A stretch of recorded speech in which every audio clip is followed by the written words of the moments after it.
Sounds good. Spartan fans, we're here with the assistant coach for San Jose State women's basketball, Arielle Wideman. And coach, the team, they played well against Fresno State their last time out.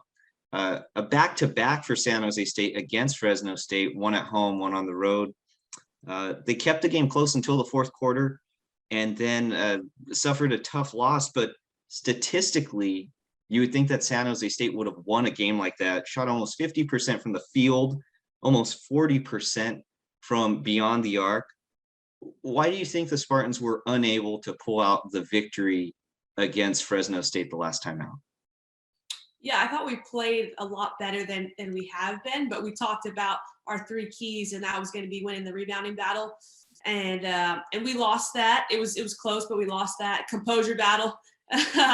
We didn't quite finish, and we had to take care of the basketball. So we talked about fixing those, and those have been worked on the last couple of days, and we gotta put it all together. That's been the challenge with this group, is just getting all 40 minutes. So that's what we're trying to do tomorrow night.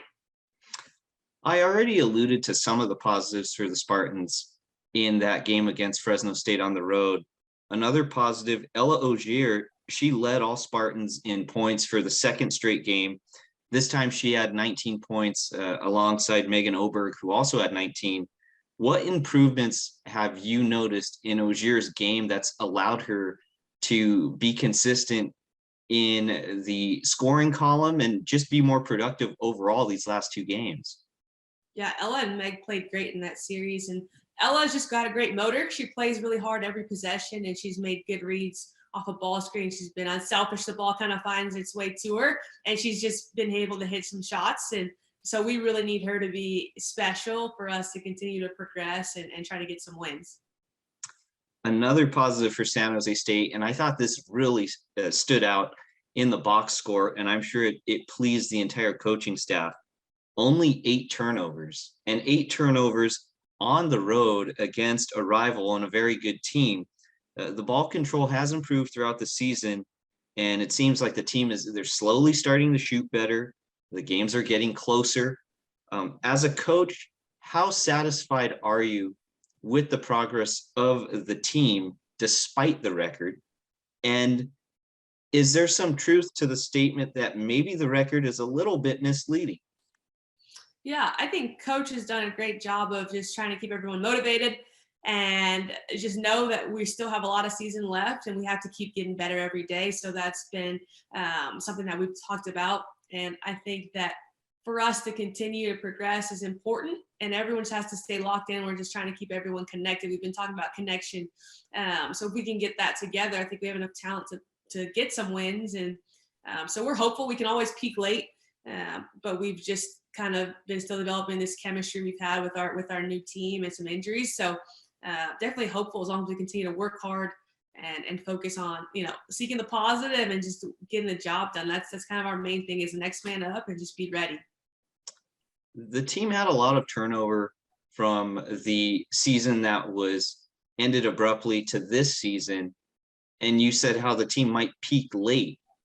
Was that somewhat expected for the team to peak late, just because you have a bunch of new players playing together for the first time?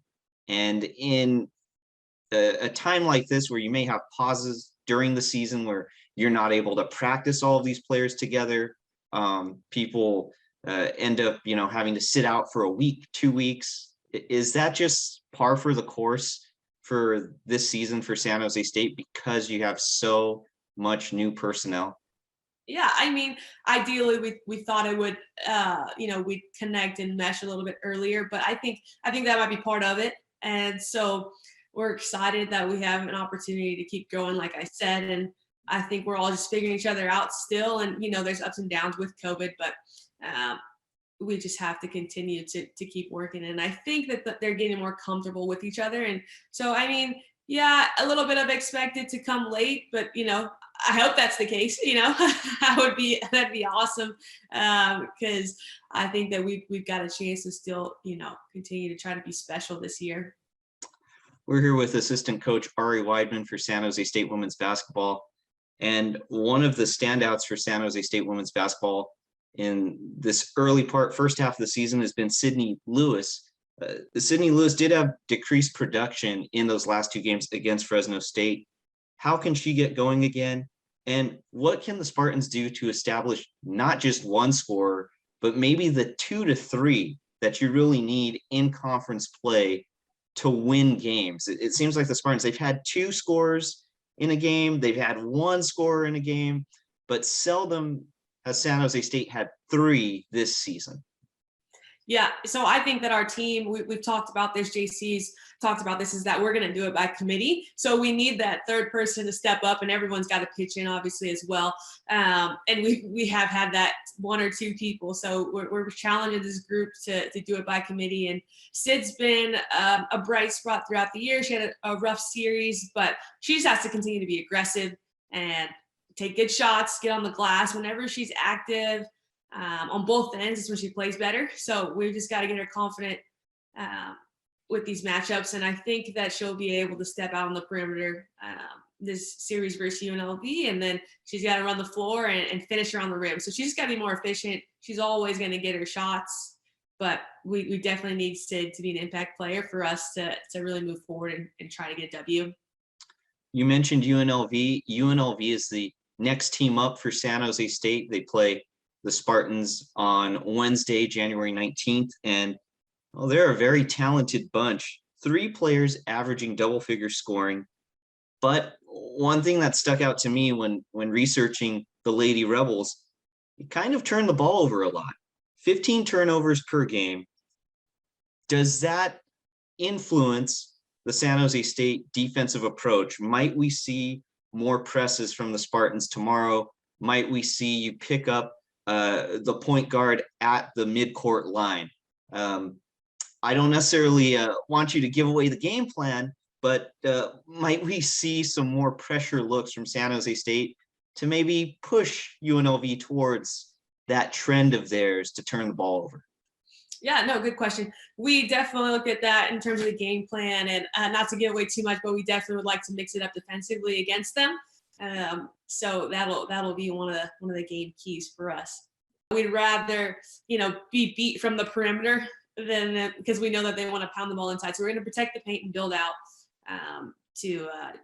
for our defensive game plan. The San Jose State, they're back in action tomorrow against UNLV.